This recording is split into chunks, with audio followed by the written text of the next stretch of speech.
Hi everyone, let's continue with this next lecture. I think what we saw in the last lecture was when we build a custom control, we saw like a huge red box here as opposed to a small 44 by 44 red box that I was expecting.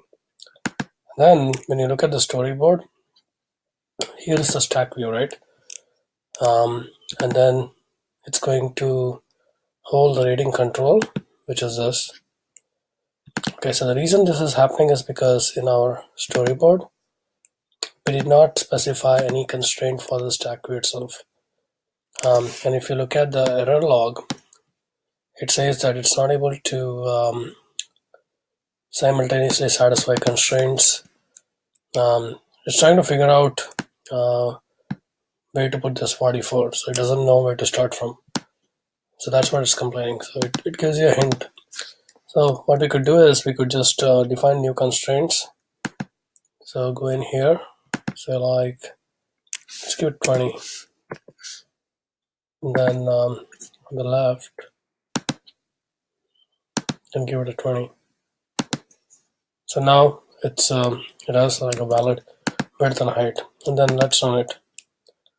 See what it says.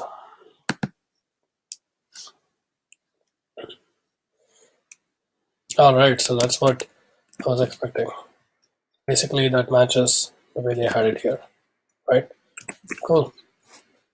And then if you go back to the storyboard, you see there are some errors here, right? And then there's some errors here too. Size is ambiguous for stack view.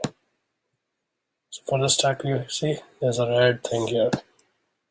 So it needs constraint for width, needs constraint for height. We'll fix this, okay? Just wanted to point that out because it's kind of like in the context of what we're doing. Okay, so the next thing what we wanted to do here is, so when you click on this, one of these buttons, remember we wanted to show like a star rating. So for that, what you need is, you need to add a target. So here, so for your button, right? Add target. So basically this has like 3 parameters. Basically, what are the events you are having this button targeted for, and what is actually the target, which is a selector, which is a function that's going to be called when that button is pressed. And then who's going to handle that? So here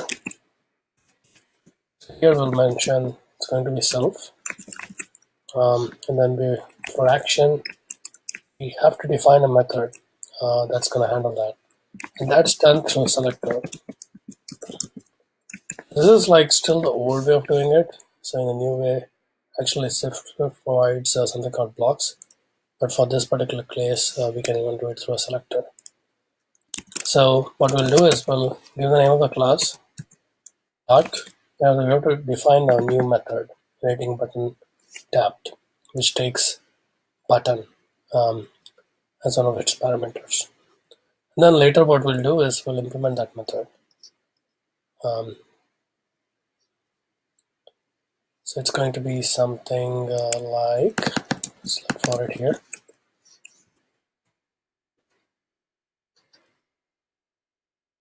On touch upside down, we will get that. Let me just see.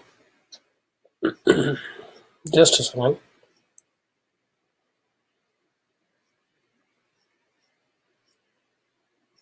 So I'm wondering if we already defined this method.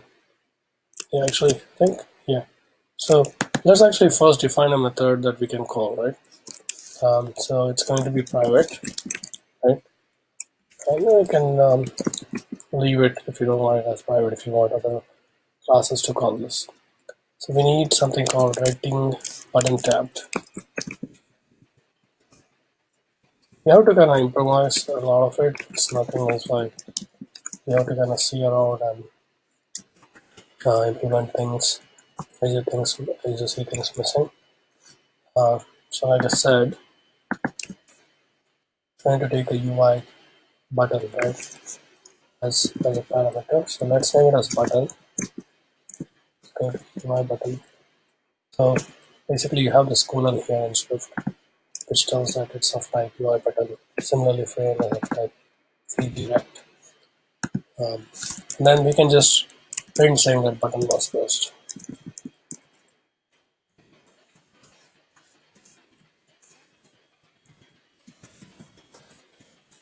Was pressed, and then now that we have that, we can just use that right here.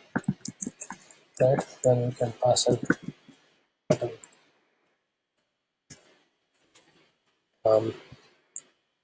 Like we have it here. And then here for the event, we can provide list of events. Right? It is an array. So we can just say like UI up inside, touch up inside. So that is inside. Hopefully that works. So let's try that. So here it's saying, see there, cannot be used. Did you mean? So instance method. So since we provide it as instance method, it cannot be used. So let's go to private. We need to provide a value. We need to use a value of this type instead. So let's not even give this typing button as we had here. I think in that case it is expecting. See, yeah. So in the new way of doing it, you have to kind of tell that it's an Objective-C method. Fix it. This is going to be referred by an Objective-C method because we're using the old way, like I said, right? Selector. That's why we're getting that error. So we have to provide. This is coming from Objective-C. Now this will compile. And let's run it. And see here. We got this console. Press on this. See, this button was pressed. All right. Thank you for watching. That's all I have for this lecture. See you in the next.